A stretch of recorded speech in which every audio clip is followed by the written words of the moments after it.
Welcome to Sports Central on EzeSportsTV. My name is Kester and I'm here with Harrison on this special edition of Sports Central on EzeSportsTV. Harrison, you're welcome to the show today. Thank you so much, Kester. Yeah, it's a special edition today. We are focusing on the last day of the English Premier League. What a season we have had. Week 38 is finally here. All teams have played their 37th game respectively, and of course Manchester City is still top at the table ahead of Liverpool with just 1 point going into the final fixtures of the season. It has been a very wonderful season for different and of course different performances from different teams. Liverpool, the Manchester City on top of the table, fighting for the league. Of course, Chelsea have secured their place in the top three of the league. Of course, there's still that chance of Arsenal making it to the top four, a position that is being occupied currently by Tottenham Hotspur, 2 points ahead of Arsenal. Of course, Arsenal, we need Tottenham Hotspur to lose their game, and of course for them to win to overtake them on the log. Down there in the table, of course, Watford, Norwich City have been confirmed relegated. We're still looking to see the third team that will be joining them to going down into the championship. Of course, Everton have also secured their safety in the league, so they won't be going down. It's now between Leeds United and Burnley. Leeds United currently down there. Of course, Burnley is stopping them just by goal difference. And of course, going into the last day of the future. So many things to talk about, Harrison. So many teams have had good season. West Ham have had a very beautiful season. There's still a chance for them to make it into the Europa League. Currently, they are in the position to play in the Conference League next season. There's still a chance for them to make it into the Europa League, overtake Manchester United. If Manchester United loses their game against Crystal Palace and then they goes ahead to win their own game, of course, they will finish in a Europa League place. So many things to talk about. How will you rate this season so far, Harrison? Well, of course, it's been a wonderful season. Looking at how the whole thing have actually played out, I mean, the teams we expected to challenge are up there challenging, except for Manchester United. Every other team that are in the top three or in the top four were actually expected to be there from towards when the season just started. And of course, the teams that were relegated, we actually know that these are the teams that would always be around that particular position in the table, fighting for relegation. Burnley, a team that hasn't actually spent any money in the past 4 transfer windows. I mean, we saw it coming, but they still stand a good chance. Staying up. They are on the same point, 35 points with Leeds United, and they have a better goal difference ahead of Leeds United. All they need to do is make sure that they don't lose their game today. I mean, if Leeds United goes ahead to draw their game and Burnley loses, Burnley is going down. And then if Burnley should get a draw, Leeds United gets a draw, then Leeds United are going down. If Burnley should get a win and Leeds United gets a win as well, Leeds United are going down. So if you look at the whole season, there's a lot of if here and there. Manchester United and West Ham United, or if United fails to win, a draw is not even good enough for them. If they fail to win their game and West Ham goes ahead to win, West Ham will play Europa League, whereas United will play in the Conference League. Arsenal and Tottenham in the top 4. I don't think Tottenham can ever catch up with Chelsea. Even if Chelsea goes ahead to lose today and Tottenham wins their game, that means they will need to score over 20 goals, and which is almost impossible for them to do in a single game. As well as Arsenal, if Tottenham gets a draw against Norwich City, Arsenal will need to win with 12 goals for them to actually, go ahead of Tottenham on goal difference, and I don't see the possibility of that happening. So, I mean, Chelsea are already in the top 3. Regardless of what plays out. And then Arsenal versus Tottenham, the only way Arsenal can actually make it to the Champions League is if Tottenham goes ahead to lose to Norwich City. And then there's a case of Liverpool and Manchester United, Manchester City rather. I mean, all the attention have been on them. Of course, when you're challenging for the title, you get to be on the headline more than any other person. Everybody's talking about Liverpool, everybody's talking about Manchester City. I mean, just like the other people have mentioned, if City fails to win and then Liverpool wins their game, even a draw is not good enough for City. They need to win against Villa, and of course, Liverpool need to win against Wolverhampton Wanderers to, stand a chance of winning the league. There's so many ifs. I mean, it's not often we see stuff like this. I mean, sometimes by the time of the season, we already know what will happen. But at this particular point in time, we don't really know what is going to happen. There is a lot of ifs. It's quite exciting. Of course, this is the Premier League, the biggest league in the whole world.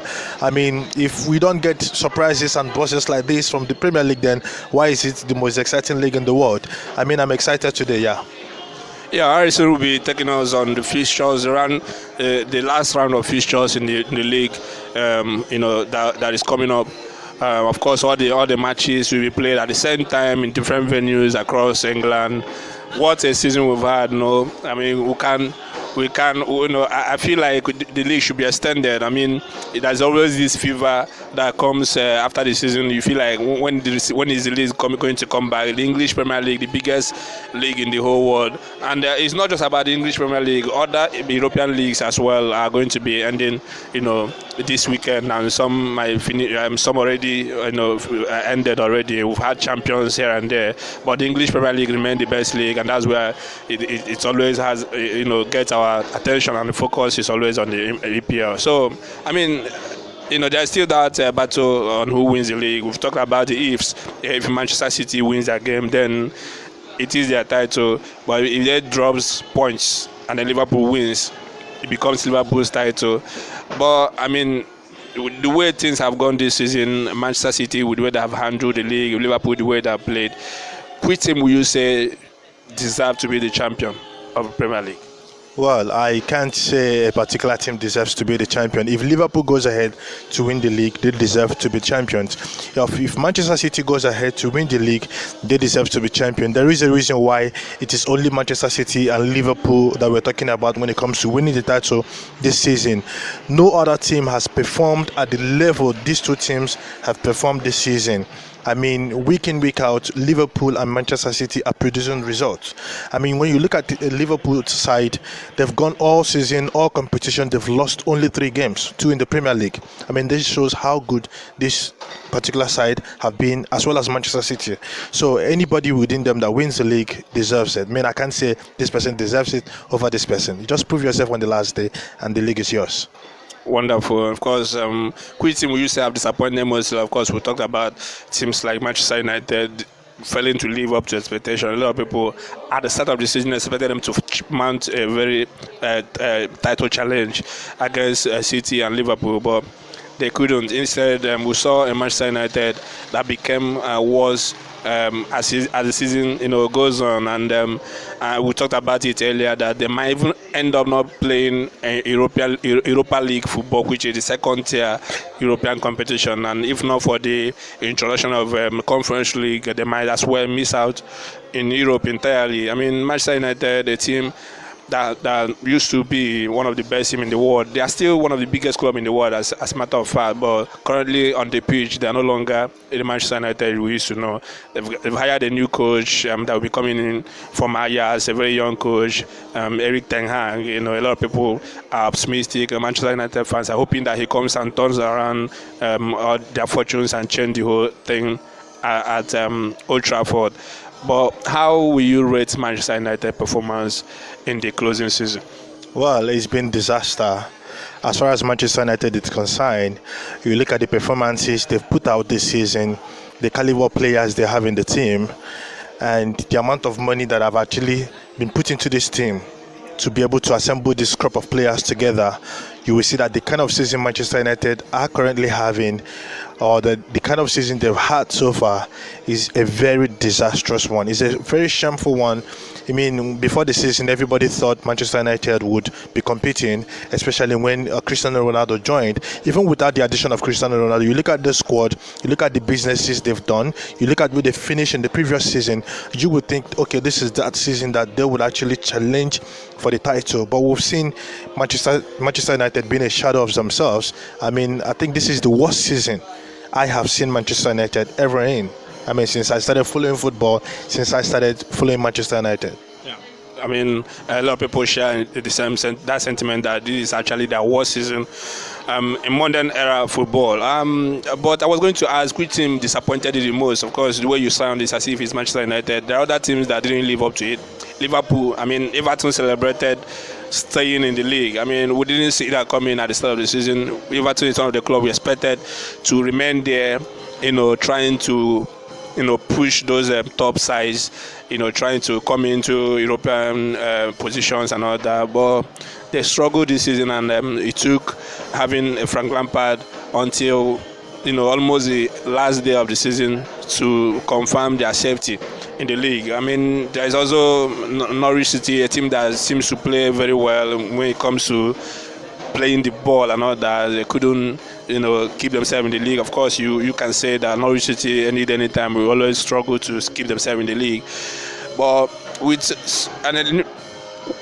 team exactly is disappointed you this season? Manchester United.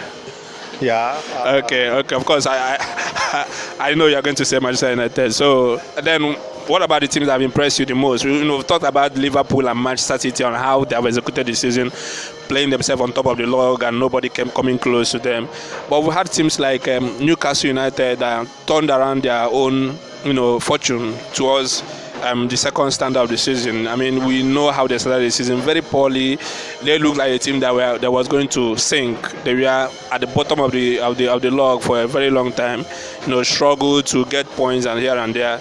By the end of the day, Newcastle, from January, you look at Newcastle, you feel like if they started the way they are ending the season, they might even be challenging for the title, themselves. So, which team actually have impressed you? There's also Arsenal, that personally a lot of people, I didn't give them the chance to challenge for top four, considering the teams that that are competing with them. When you talk about the likes of Liverpool, Man City, Chelsea, Manchester United, even Tottenham Hotspur, I looked at Arsenal as a team that will not have the chance to make it to the top four, but we saw them challenging. We saw them mounting that pressure. In fact, they are still in it mathematically, as we have explained earlier.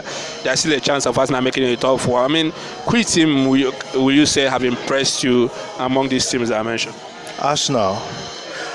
I'll say Arsenal because coming into the season, of course, with the businesses that Arsenal did, having crop of players that were actually quite young. You look at the Arsenal side, they have the youngest team in the Premier League, and of course the youngest coach as well in the Premier League. And you considering how the season started for them, 3 games, losing all 3, conceding 9 goals without scoring 1, and the performances in those 3 games were very awful. Apart from the fact that they lost the game, they performed badly. When you look at that, look at the businesses they did, look at the players who are supposedly the starters in the team, you wouldn't actually think Arsenal would do a whole lot. But then it's kind of a mixed feeling for me because I'm an Arsenal fan, and they gave us the hope that they would make it to the top 4. They had it all in their hands. I mean, with a lot of points and a lot of games at hand, you think at this point Arsenal have actually matured into it, that they are going to do the business, and then at the end of the day, it's now a matter of if, and the odds are not in their favor. As a fan, I am angry that Arsenal failed to put themselves in a good position where it could have been a done and dusted deal. But when I'm looking at it critically as a football fan, as a football analyst, Arsenal have actually given the best. I mean, the surprising package this season. I actually didn't see them coming this close from the beginning of the season, making it into that top 5 position. I mean, regardless of the results, Arsenal will finish 5th. I mean, it's a good one for them. Yeah, I mean, quite an impressive season that Arsenal had. Of course, I followed Arsenal. I watched the way they performed, and I really hoped they make it to the top 4. But as you rightly said, it's a team that it's still a project as far as I'm concerned. Quite a very young side that if they stay together going forward, we know that there will be a lot of improvement. Which of the teams will you say have really been unlucky per se? We've seen teams like we talked about Arsenal now, they might miss out on the top 4, and at a point they were very close to make seizing that position for themselves. Will you say Arsenal have been unlucky for one or two reasons? Of course, there is a case of, apart from having the youngest side in the league, there's a case of missing their important players at the time they are needed most. And of course, there's a team like Chelsea also, 2 finals against Liverpool, winning none of them. World champions, won the Champions League last season. Coming into the next season, they faced a lot of difficulty as well. At a point, they had the highest number of cases of COVID-19, and a lot of players, both through injuries and suspensions and sicknesses and all that. And then they still managed to keep themselves in the top 3 of the league, and made it to the quarterfinal of the Champions League as well. Chelsea not winning a trophy. I mean, none of in both finals they played, on Arsenal missing out on the top 4 if it happens to end that way. And of course, which other team? I think West Ham United. They did so well in the season, knocking out Manchester City and Manchester United in the Carabao Cup. I think made it to the semi-final of the Carabao Cup, as well, only losing to Chelsea finalists, and also they made it also semi-final of the Europa League. Nobody saw that coming, and at a point West Ham was challenging for the top 4. At the end of the day, they couldn't make it to the top 4, and they couldn't win any trophy. I mean, the Europa League final eluded them as well, and then there's also a possibility that they will not also be playing Europa League next season. I mean, which of these teams will you say have been unlucky of not crossing the line this season? Well, I wouldn't consider West Ham United as unlucky, because getting to where they got to this season is actually a huge achievement for them. They've never been there before. I mean, they don't have the kind of budget you would expect them to go as far as they went. So getting to where they got to this season, I think it's more of a massive achievement, not disappointment from them. I mean, looking at Chelsea, I would say Chelsea are the most unlucky side. Why I would say Chelsea is this, not necessarily because of the cups that they didn't win. I mean, as from the turn of the year, before when the season started, Chelsea were winning, Chelsea were challenging. Everybody's talking about Chelsea. It wasn't just a 2-horse race, like it is at the moment. It was Chelsea, Liverpool, and Manchester City up there. At some point, Chelsea were at the top of the log. Yeah, they had a few bad results here and there, but they were still within reasonable points, close to Liverpool and Manchester City before the whole uncertainty in the team began. I mean, I listened to Tony Rudiger's farewell interview. He said people sometimes forget that footballers are not robots. They are human beings. Just like you have personal issue, you go home, they affect you. They also have this same problem, which is true. I mean, when the whole uncertainty started at Chelsea, we weren't sure what was going to happen. It affected a whole lot of things. I mean, Rudiger leaving, he wasn't so sure what would happen in Chelsea. He wanted to secure his future as soon as possible so he can relax and play his football, go on summer, return, and keep going. I mean, you actually thought some teams will go through what Chelsea went through and they would just give it all up, and Chelsea still were able to fight so hard and make sure that they finish in the 3rd position. I think they've been unlucky this season. Yeah. Wow, I mean, Harrison, you're going to be telling us the entire fixtures as it will be happening right there in the English Premier League before you make your predictions on the outcomes of the games.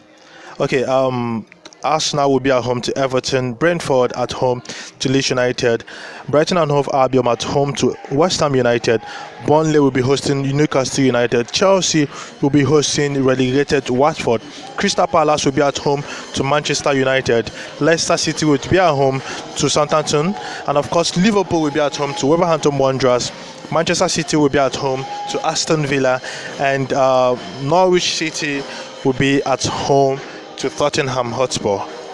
All matches will be at 4 p.m. Nigerian time, the last day of the English Premier League. I'm Harrison. Liverpool is playing at Wolves and of course, and then the game between Manchester City will be against Aston Villa. I mean, it is a very interesting game. The Aston Villa game against Manchester City. We've talked about the involvement of Gerrard in that match. Of course, Coutinho, that is also a very good Liverpool fan. I mean, do you think there will be an extra effort from them to try and get something out of that game and make sure Liverpool wins the league? I mean, briefly. Well, not really because of their involvement with Manchester City. As a footballer, you want to go into every game hoping to get a draw, or at least. I mean, hoping to get a win or at least a draw.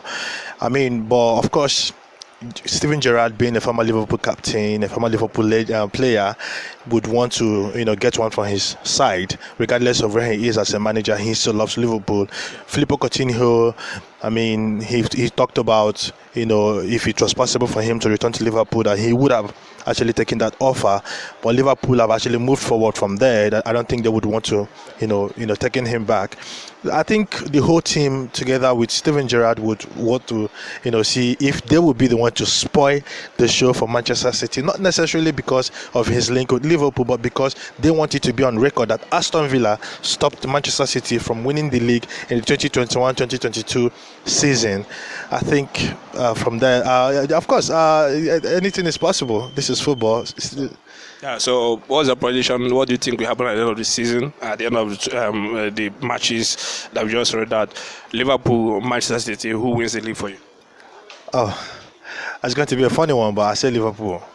I think the game between Manchester City and Aston Villa is going to end on a draw, and then Liverpool would get a 1-0 victory over Wolverhampton Wanderers, and which will be enough for them to win the league. I mean, nobody is expecting this, but I'm looking at it and it's very, very possible.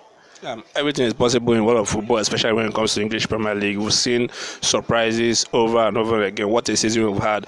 We talked about the teams that have done what they have done and all that. Okay, another prediction for you: Leeds United, Burnley. Who goes down? Leeds United. Wow. No. What about the Arsenal Tottenham? I mean, the top four finish. There's still that fight there. And also for West Ham and Manchester United, of course, Manchester United playing against Crystal Palace away. We'll know how they have fared this season on the road. I mean, against a Crystal Palace, and then the game between West Ham also. Who do you think will finish in that Europa League position? Of course, who amongst Arsenal and Tottenham will finish in the top four? Tottenham will finish in the top four. I don't think Norwich will stand a chance. If it was in the position where Tottenham need to, even if the draw can do Tottenham, I mean, if it was in a situation where all Arsenal needed was for Tottenham to get a draw and then they win their game, they go through, you might consider the possibility of, Norwich maybe holding them down. But even if the game ends on a draw, Arsenal would need to win 12-0, at least with 12 goal margin, before they can actually stand any chance. So Tottenham for me. And then between us, West Ham and Manchester United, I think it's left for West Ham to take the day, make sure they. I mean, West Ham, they're playing away to Brighton, and as a Manchester United, they're playing away to Crystal Palace, and these are two decent sides we've seen this season, Brighton and Crystal Palace. So, what do you think will happen? I don't see United winning away from home to Crystal Palace this season, and West Ham, between West Ham and Brighton, can go either way. I mean, anybody can win that game. We've seen West Ham going away to get good results against good sides. So I think West Ham would make the Europa League. Yeah, so, of course, there are a lot of things to talk about, and that time will not permit us, but this is the EPL. Week 38 is here. Guys, go out there and enjoy these games. 4 p.m. Nigerian time, all the matches are going on at the same time. Harrison, probably by the time we come back to analyze these games on Wednesday, we'll talk about the coaches that have impressed you, and of course the players that have done so well for their club. But this is where we end it on today's show, the special edition of the EPL, the last day of the league. As a matter of fact, it's all about the EPL. We've had a very wonderful season with still so many possibilities to come out of today's games. This is EzeSports Central on EzeSportsTV. Thank you, Ra, for being behind the camera for us. Harrison, thank you for always coming around. Thank you so much. Bye bye, and continue following us.